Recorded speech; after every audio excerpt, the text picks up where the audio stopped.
It's been a while since I had my last Moin Rage. It's a series of videos I do involving topical discussion and my thoughts.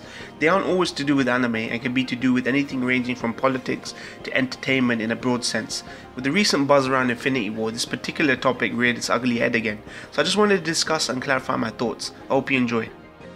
In light of the recent Avengers Infinity War movie that earned the fastest to $1 billion gross moniker, I've heard a statement again which I thought would have died by now, but clearly hasn't. I take issue with the statement that cinema is oversaturated with comic book movies. There are two main arguments that people bring up about comic book movies. One, there are too many comic book movies, and two, comic book movies dominate too much of the pop culture discourse. As much as I agree with the spirit of the second argument, the first is a fallacy. The numbers don't match up with the argument that's being made. For the sake of argument, let's take a span of time within which this became an issue for people, say the last 10 years. I realize better than anyone comic book movies have existed longer than the last 10 years, but this only seems to have become an issue for people since Marvel Studios got into the business of making films, which also coincided with the steady rise of social media, where people had little choice but to be inundated with pop culture buzz, so to speak. Since the blame for the cinematic universe movie model, which other studios are now copying, was laid at the foot of Marvel Studios, it would be the most relevant and pertinent way to make the case. We know Blade 1-3, classic adaptations of Captain America and Fantastic Four, have existed, but there weren't a significant number of people complaining about it then, since releases were sporadic at best. Comic book adaptations were underrepresented at the time. We had Raimi's Spider-Man flicks, but you could say they were the only real tentpole superhero flicks that had any cultural impact, in the same way as Tim Burton's Batman films had before. So let's take the span of time the MCU has existed, so in the last 10 years.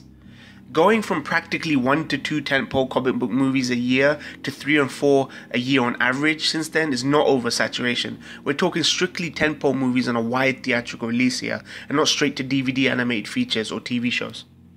Merriam-Webster dictionary defines oversaturating within the following context: oversaturation of the market with too many action films.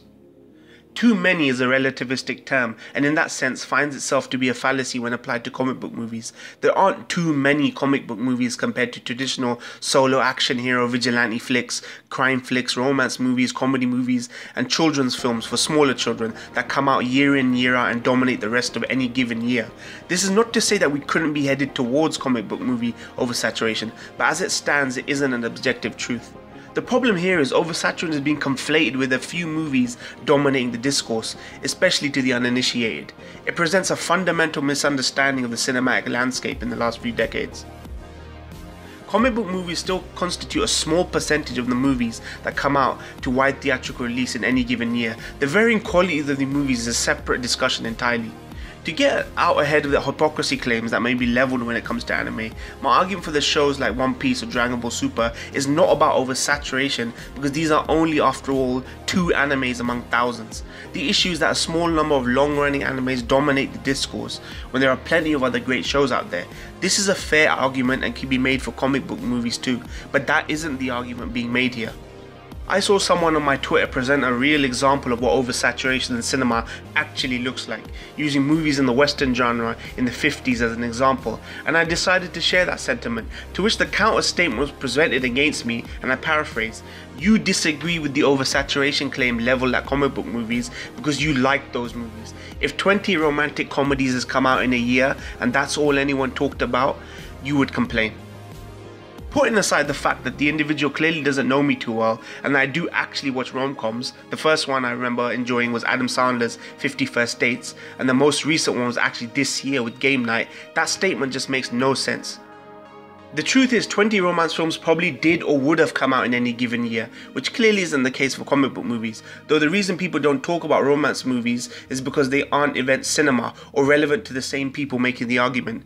These genres too actually have a problem with oversaturation in a market where the cream in those genres wouldn't rise to the surface without exposure from film festivals. This goes similarly for horror movies.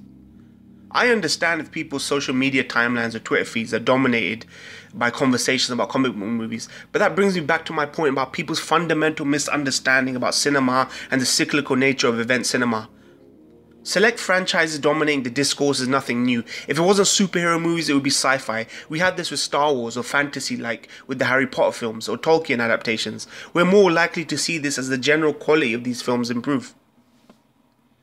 You have to remember, Harry Potter had 8 films based on one character. I'm not a fan of Harry Potter, and I wasn't complaining about oversaturation, even in the larger picture of fantasy movies coming out across the time period that those films were being released.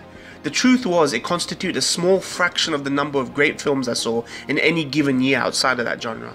The Oscars and Golden Globes managed just fine finding a dozen quality films to nominate that aren't in the superhero fantasy genre, so I think it's grossly disingenuous to call comic book movies oversaturated in the cinematic landscape. I return to my point that people mistakenly conflate overhype with oversaturation. Whether or not the hype is deserved or not is a separate matter. I didn't particularly love Spider-Man Homecoming. I thought it was overhyped. I think Avengers Infinity War exceeded my expectations. I would say the general quality of comic book movies is at 60-40 in favour of good quality, in case any of you were wondering. Harry Potter has had all of his books adapted into films. Iron Man has 20 to 30 times as many storylines in the comic books, but has only 3 solo films and side appearances in other films. Let's go one further. In the last 10 years, there's only been 18 Marvel Cinematic Universe movies, with Infinity War being the 19th, which is less than 2 a year on average. And Marvel Studios are the ones who get the blame for perpetuating this alleged oversaturation.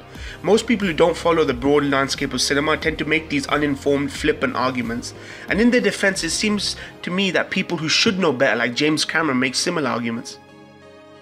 Even if you added Warner DC's, Fox's or Columbia Pictures efforts into the mix, you could still not call comic book movies oversaturated. To bring it back to relevancy to the anime community, the reason anime fans uninterested in American comic book franchises see so much of the conversation being dominated by comic book movies is because their interests like anime and manga tend to have a lot of crossover with American comic book readers and people who would traditionally consume the comic book movie adaptations, so you may tend to see them more in nerddom communities. It really is as simple as that. I can't speak for anyone else, but I can find just as many films not in the comic book movie genre that I've watched or I'm interested in this year as I can comic book movies I'm interested in. Thank you guys for watching. I hope you chime in with your own thoughts, and thank you very much for watching.